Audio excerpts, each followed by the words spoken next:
सभी हर जाए, हरि का दर्शन पाए जो मोक्ष वहीं मिल जाए।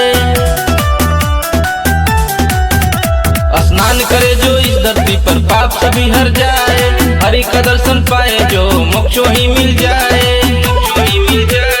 वर्षों से हुआ ये आगाज है, वर्षों से हुआ ये आगाज है।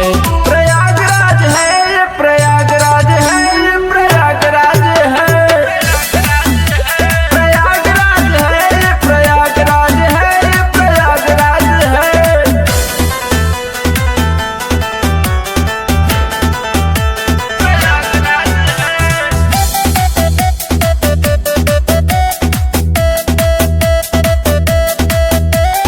महाकुंभ का उत्सव दिव्य यहाँ पर होते हैं, लाखों की लगती है भीड़, प्रभु के सब चहेते हैं। महाकुंभ का उत्सव दिव्य यहाँ पर होते हैं, लाखों की लगती है भीड़, प्रभु के सब चहेते हैं। चारों तरफ चमक रहा आज है, चारों तरफ चमक रहा आज है। प्रयागराज है ये, प्रयागराज है ये, प्रयागराज है। प्रयागराज है ये, प्रयागराज है ये, प्रयागराज है।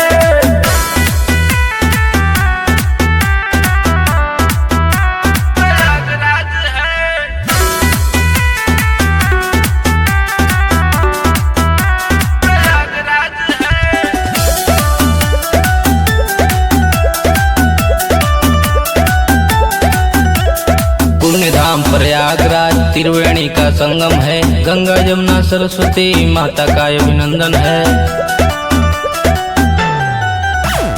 पुण्य धाम प्रयागराज त्रिवेणी का संगम है, गंगा यमुना सरस्वती माता का अभिनंदन है।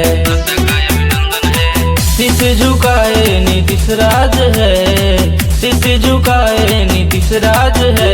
प्रयाग